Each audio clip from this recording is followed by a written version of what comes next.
Arriving inland near Subic Bay, one arm of MacArthur's three-pronged attack captures Olongapo Naval Station on the way to Manila.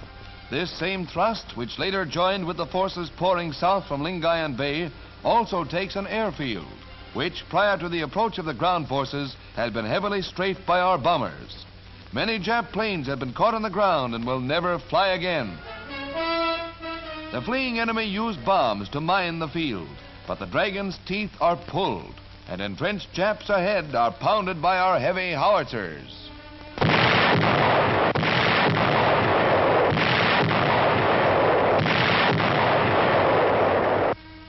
The enemy puts up little resistance until our troops reach the outskirts of the capital, where their rear guard elements put up a strong delaying action.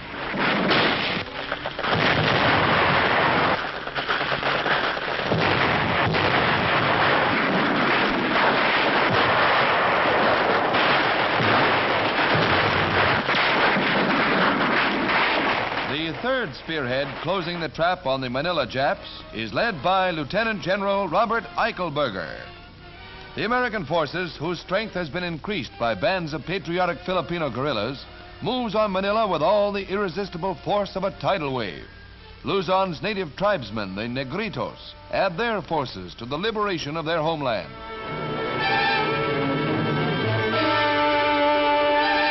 The main attack rolls down from the north, and as our victorious forces reach the suburbs of Manila, the net closes on Japanese collaborators.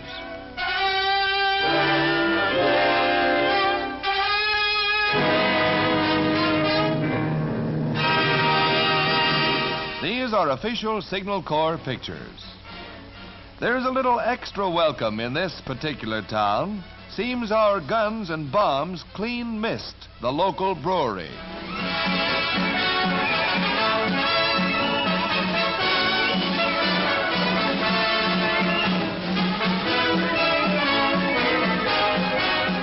Nearing the city, swollen to 1 million wartime population, stark proof of the Jap occupation is encountered.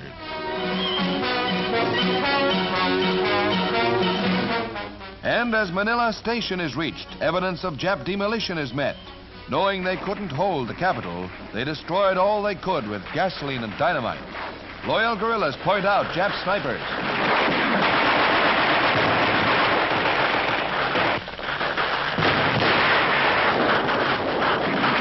A Yank sharpshooter gives them a dose of their own medicine.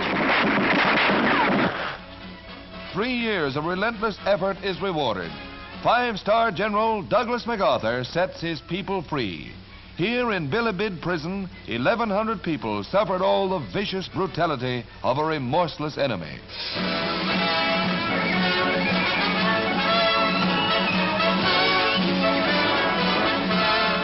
Faced with a diet of potato peelings and the flesh of dogs and cats when they could get it, deliberately starved and ravaged by disease, the released captives find strength and courage to greet their liberator.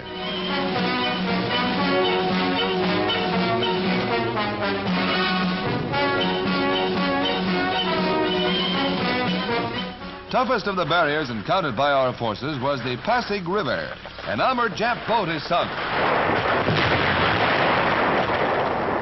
Our troops cross to the south bank, under fire.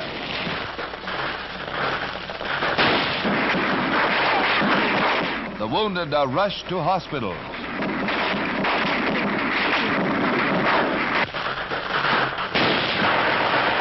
The Japs, entrenched in Southside Manila, fought stubbornly for many days, using every trick they knew, burning and wrecking as they withdrew, and sheltering behind the civilian population. They staved off defeat as long as possible.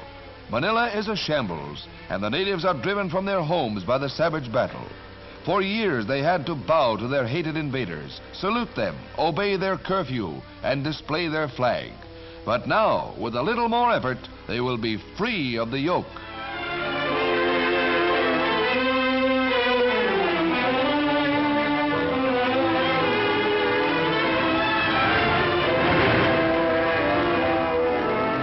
Nearing Intramuros, the old walled city built by the Spanish, the fighting grows in intensity. Some of the natives are caught in the murderous crossfire.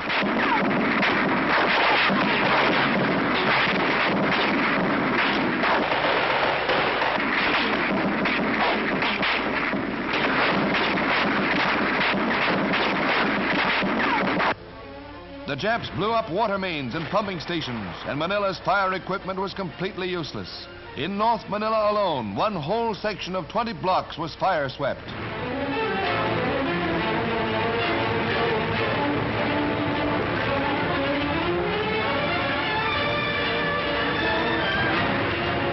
Our forces fought fire with dynamite, blasting fire breaks to halt consuming flames.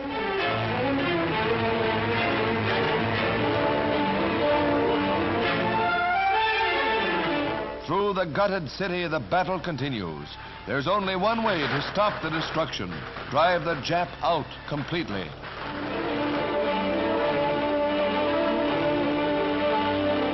While in control, the Japs methodically stripped the Filipinos of their possessions, but they saved some things.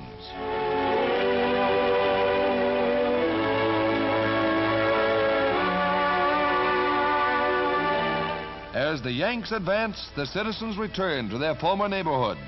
Thousands died because the Japs would not release them, and because collaborationists betrayed them.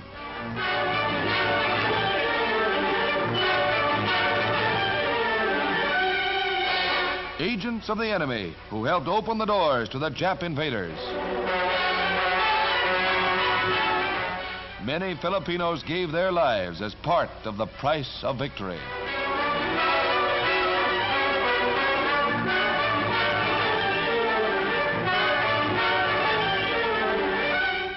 But Manila's dead are revenged. The 6 weeks campaign cost the Japs 100,000 men and opened Manila Bay to our ships.